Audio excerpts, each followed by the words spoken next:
Renato Gaúcho apresenta A Força do Amor. Olha, eu nunca tive sossego durante o meu casamento. Só que por motivos diferentes do que muita gente pode imaginar. O Ademir sempre foi um excelente marido. O problema, na verdade, era a nossa diferença de idade. Quer dizer, o problema não era necessariamente nosso. É porque isso não tinha a menor importância, nem para mim, nem para ele. Quem se incomodava era quem estava de fora. Sabe? Quem insistia em ficar nos julgando. Parentes, principalmente. Lembro que quando a gente se conheceu, eu tinha 28 anos. O Ademir tinha 56. Olha, tudo bem, eu sei que é uma diferença considerável. Ele tinha o dobro da minha idade.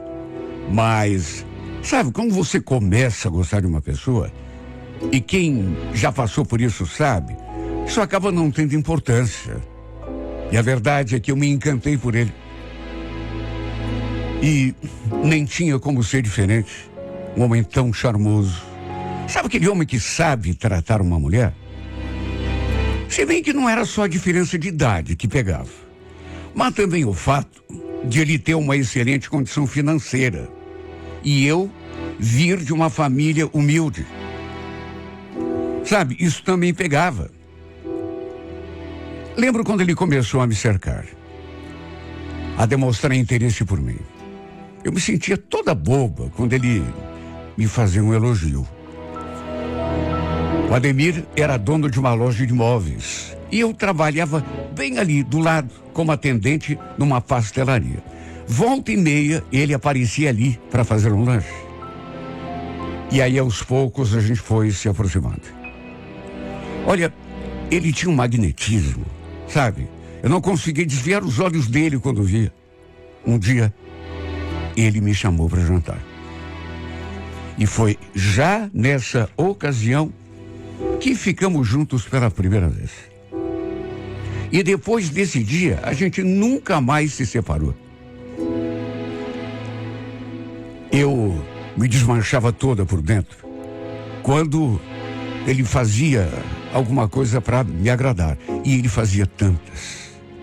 Foi logo depois que começamos um relacionamento sério, quando o levei em casa para conhecer minha família, que os problemas realmente começaram.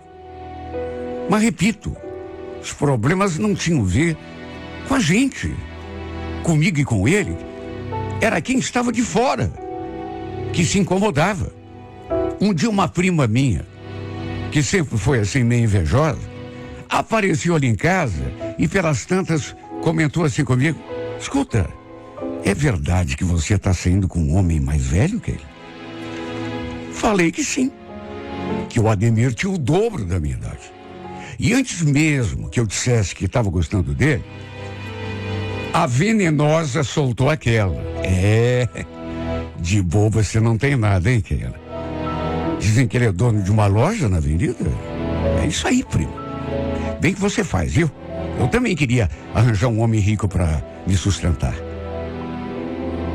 Olha, eu fiquei olhando para a cara dessa menina, até meio indignada. Sabe, porque quem disse que eu tô com ele por causa disso, Sandra? Eu gosto do Ademir de verdade, não tem nada a ver com... Ela riu. Não sei do que ela achou graça, mas ela riu e depois ainda falou: conta outra, né, que o cara tem idade para ser teu pai? Claro que você só tá com ele por causa do dinheiro. Olha só, eu sei o quanto aquilo me revoltou. E o pior foi que com o tempo eu fui me dando conta de que esse era o pensamento da maioria das pessoas que me conhecia. Parentes, principalmente. Tinha um monte de gente que, sabe, começou a falar. Tinha gente que falava até que eu tinha virado garota de programa. Até isso disseram. Tinha um termo em inglês que algumas pessoas usavam Falavam que eu tinha virado sugar baby. Olha, era cada coisa idiota que diziam. Como pode, meu Deus, as pessoas serem tão maldosas? Eu continuava trabalhando, não estava me aproveitando de ninguém. Inclusive, nunca havia pedido nada para Ademir, para todo mundo. No entanto, e isso com o tempo ficou muito claro para mim, eu só estava com ele por interesse, por causa do seu dinheiro, porque na cabeça deles, uma garota da minha idade não poderia estar apaixonada por um homem mais velho como ele. A grande verdade é que passamos por apuros em função dessa inveja das pessoas. Ele, que tinha 56 anos, era muito mais homem que muito jovenzinho por aí. Um homem forte, carinhoso, cheio de saúde, energia. Eu preferia 1000 vezes estar com ele do que com muito garotão de 20 anos. Enfim, a despeito de tudo, nosso romance foi engrenando. E quando me dei conta, já estávamos juntos há quase um ano. Nessa época, inclusive, eu tinha saído ali da pastelaria e estava trabalhando na loja dele, no setor administrativo. E foi depois de um tempo que me aconteceu a melhor coisa da minha vida. Descobri que estava grávida. Bom, se antes já comentavam, já falavam que eu estava com o Ademir por causa do dinheiro, por interesse, depois que engravidei, aí mesmo é que tudo descambou. Olha, eu virei o assunto predileto entre os vizinhos, os parentes e até os amigos. O comentário era só um. Eu tinha dado o golpe da barriga no Ademir. Para se ver a maldade que tem as pessoas. Ninguém sabia do que se passava aqui dentro de mim. Ninguém. Sabe? Mas todo mundo criticava e dizia coisas que não condiziam com a verdade. Eu já tinha conversado com ele várias vezes sobre isso. Eu perguntava se ele confiava em mim, se ele confiava naquilo que eu sentia por ele, ou se também ele tinha alguma desconfiança.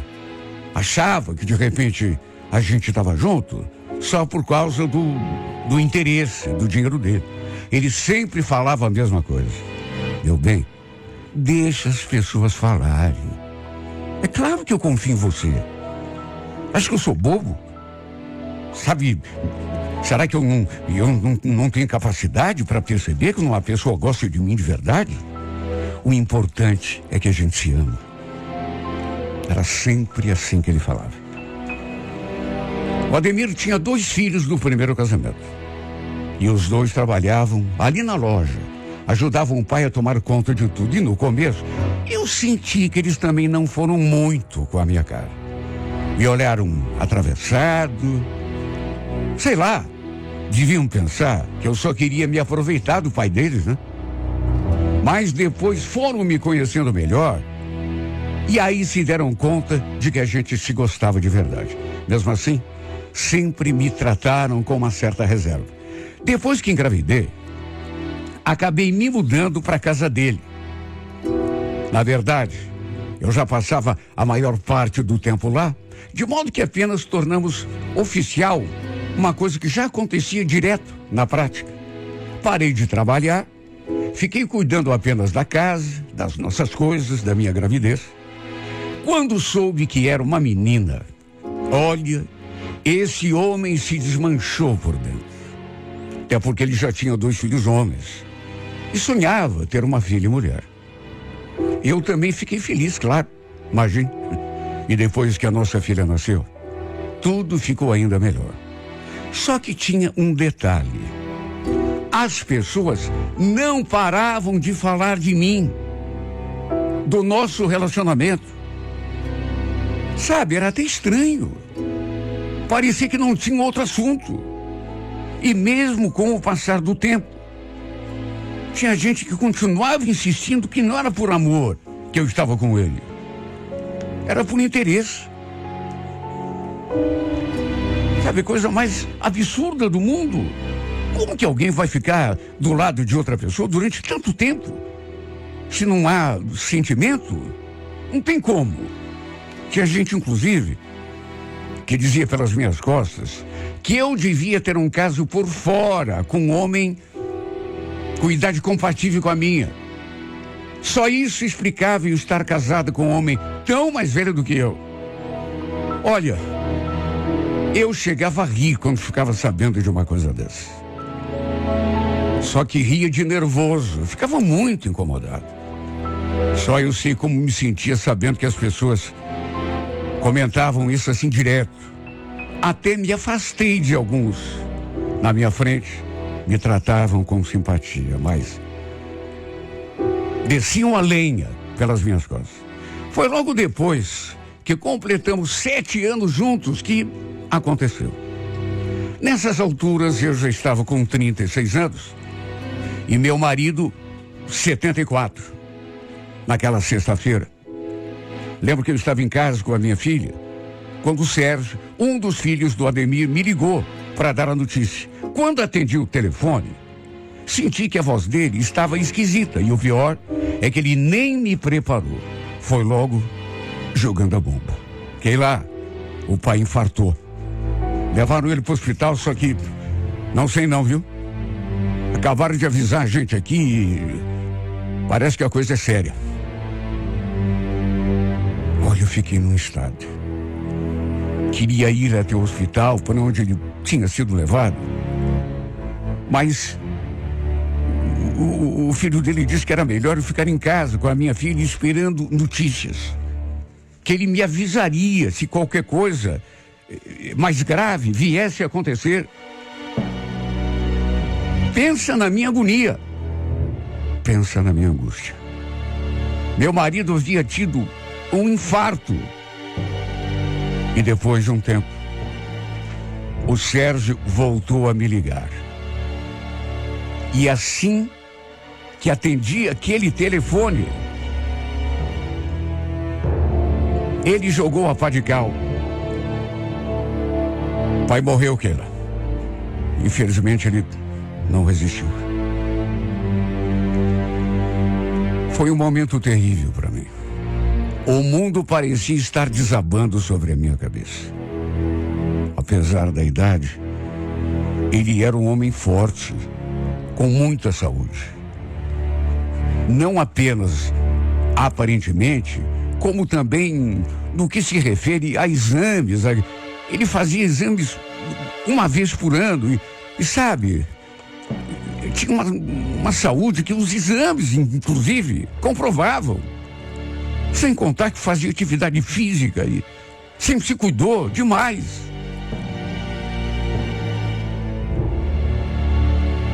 Só que, apesar de tudo isso, sofreu aquele ataque fulminante do coração e infelizmente não tinha resistido.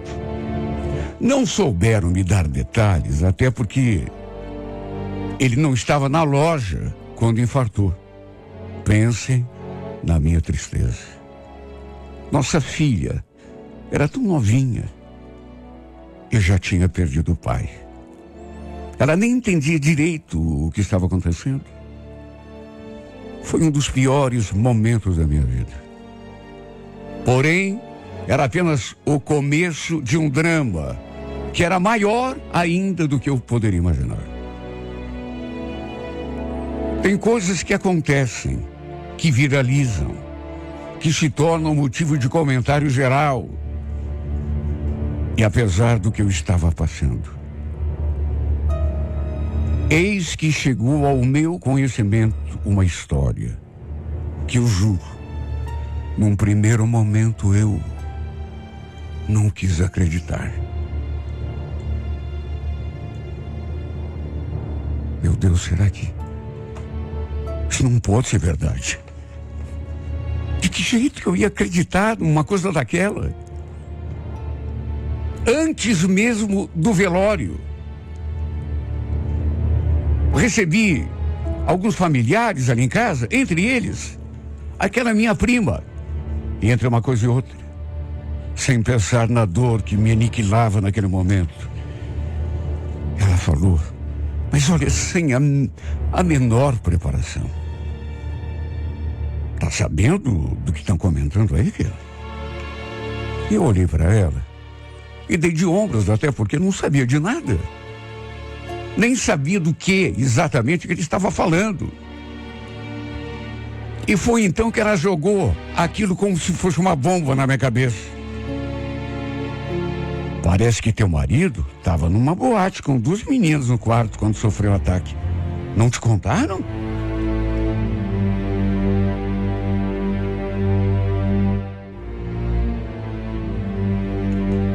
Senti aquele gelo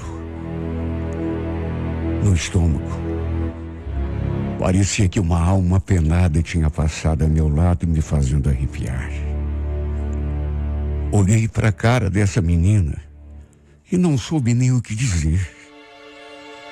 E o pior é que as pessoas que estavam ali perto ouviram. E claro, quiseram saber detalhes. E a história se tornou o motivo principal da conversa. Segundo essa minha prima, era o que estavam comentando no bairro todo, que o Ademir costumava frequentar uma casa de garotas de programa. Não era necessariamente uma boate, mas uma casa onde mulheres se prostituíam. Por fora, inclusive, quem olhasse da rua, nem imaginava que fosse, enfim. E que toda semana, meu marido batia cartão ali naquele lugar. Até churrasco faziam lá. Pagava cerveja para todo mundo. E que ele tinha o costume de ir para o quarto, geralmente com 2 ou 3 mulheres. E que tinha sido bem nessa casa que ele havia sofrido o infarto que o tinha levado à morte. Depois daquele choque inicial, eu fiquei tão revoltada. Será que dá para você respeitar a memória do meu marido? Isso é mentira! Eu só falei o que estão comentando, cara. Estou vendendo peixe conforme me venderam.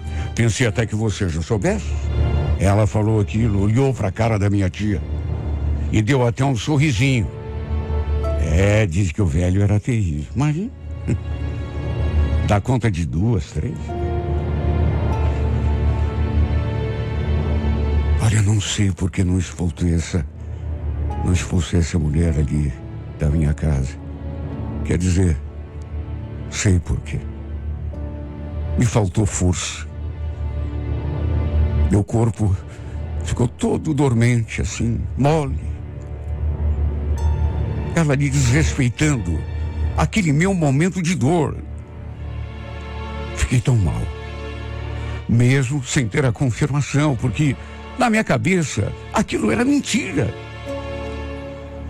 Depois não consegui mais pensar em outra coisa.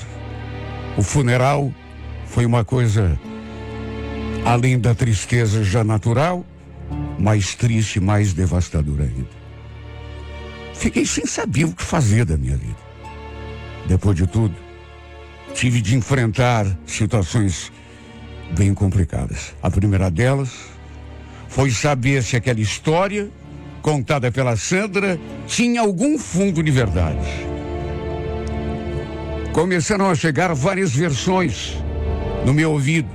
Achei que devia procurar saber, com riqueza de detalhes, se era verdade mesmo que o Ademir tinha infartado quando estava num quarto com várias meninas. E olha, não dizem que quem procura acha. Fui investigar e acabei descobrindo que era, infelizmente mesmo, verdade. Ele era mesmo frequentador assíduo de uma casa de meninas que havia ali no bairro.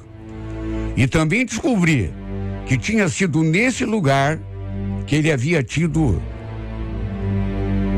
aquele ataque. Aí é que chamaram a ambulância e no fim foi ali mesmo, até porque ele faleceu antes mesmo de receber o tratamento. Foi ali mesmo que ele acabou falecendo.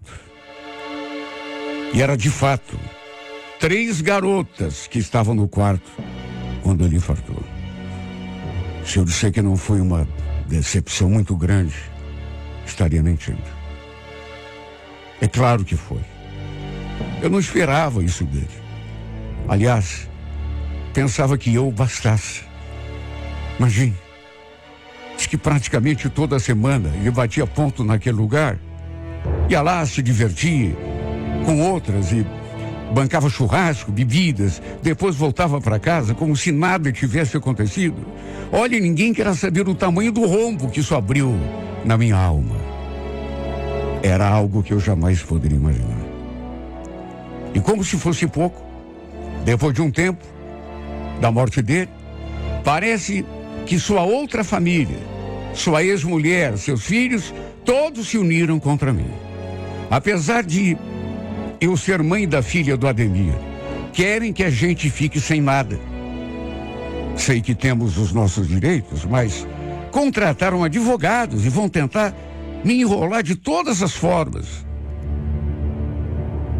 Me deixar, repito, de mãos abanando. Eu e a minha filha. Olha, tem horas que eu juro, dá vontade de jogar tudo pro alto, abrir mão de tudo.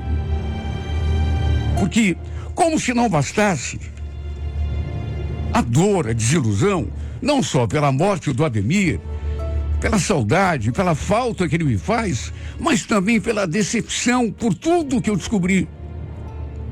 Ainda estou tendo de enfrentar a outra família dele.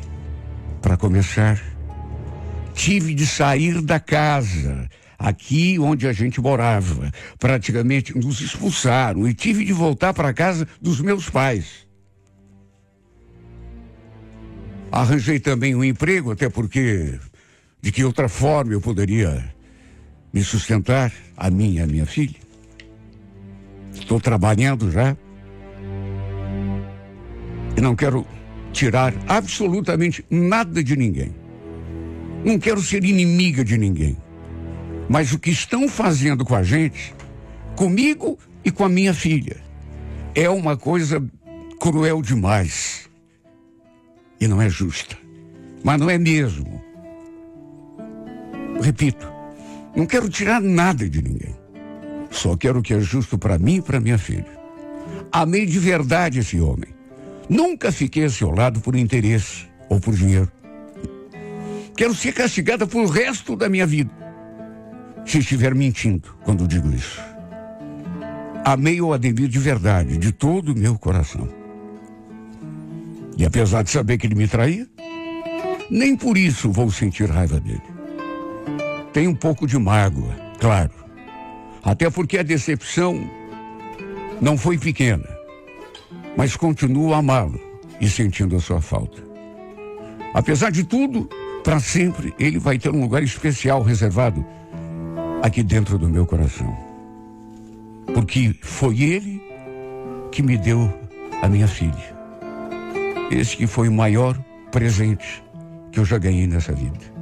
Minha filha, meu maior tesouro, minha joia mais preciosa.